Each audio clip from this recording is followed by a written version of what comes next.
السلام علیکم ناظرین سب سے حسین مخلوق کون سی ہے؟ کیا آپ جانتے ہیں سیدنا آدم علیہ السلام کی دنیا میں تشریف آوری سے پہلے زمین پر 28 قسم کی مخلوقات آباد تھیں۔ مختلف زمانوں میں کئی ہزار سال عجیب و غریب مخلوقات یہاں آباد رہی۔ جنات کے بارے تو سبھی جانتے ہیں کہ آدم علیہ السلام سے پہلے یہ آباد تھے، پھر انہوں نے سرکشی کی تو اللہ تعالیٰ نے فرشتوں کو بھیجا جنہوں نے جنات کو قتل کیا اور زمین سے نکال کر جزیروں میں بھیج دیا، مگر جنات سے پہلے 27 مخلوقات اور آباد تھیں۔ حضرت آدم علیہ السلام ان میں سے بن پھر من دنیا میں آباد رہے۔ علامہ ابن کثیر نے البدایہ والنہایہ میں لکھا کہ بن و خن زمین میں رہتے تھے، وہ سرکش ہو گئے تو اللہ تعالیٰ نے جن بھیجے جنہوں نے بن و خن کو زمین سے نکال دیا۔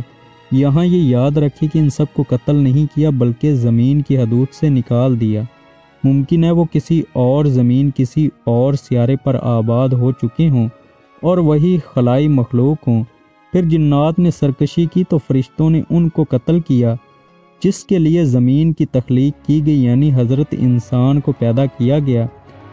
علامہ مسعود نے لکھا کہ انسان سے پہلے 28 قسم کی مخلوقات زمین پر آباد تھیں۔ علامہ شہاب الدین نے بھی المصطرف میں لکھا کہ 28 قسم کی مخلوقات آباد تھیں، اور ان میں سے کچھ پروں والی مخلوق تھی جن کی زبان بجنے جیسی تھی، کچھ کے 2 جسم، ایک سر تھا، ایک جسم شیر سا اور ایک پرندے سا، اور ان پر بال اور ناخن ہوتے، کچھ کے 2 سر، ایک آگے کی جانب اور دوسرا پیچھے کی جانب ہوتا تھا، کچھ انسان جیسے تھے اور ان کی کئی ٹانگیں تھیں، کچھ کا منہ انسان سا اور پیٹ کچھوے جیسا اور سر میں سینگ ہوتے تھے، کچھ کے سفید بال اور گائیں جیسی دم ہوتی تھی، کچھ کے ناخن خنجروں کی طرح اور لمبے لمبے کان ہوا کرتے تھے۔ علامہ مسعود نے ایک جگہ لکھا کہ آدم علیہ السلام سے پہلے 120 مخلوقات آباد تھیں، اصل میں 28 ہی تھیں، باہم شادی کی وجہ سے وہ مزید الگ الگ ہوتے گئے، یوں 120 عجیب و غریب مخلوقات بن گئی، اور سب سے آخر میں حضرت انسان کو پیدا کیا گیا جو سب مخلوقات میں حسین و جمیل ہے۔ اللہ رب العزت نے فرمایا، ہم نے انسان کو سب سے اچھی صورت میں پیدا کیا،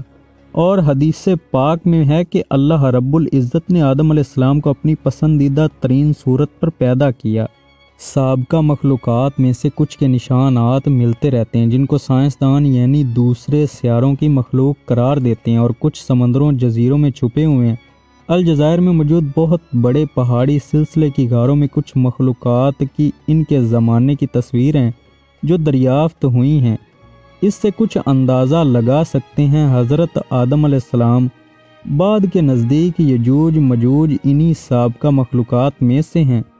جو اب تک سکندر ذوالقرنین کی بنائی دیوار کے پیچھے بند ہیں۔ بعد احادیث میں 2 عظیم شہروں کا ذکر ہے جو اس دنیا سے بھی بڑے ہیں، ایک مشرق میں ایک مغرب میں، وہاں بھی مخلوق آباد ہیں۔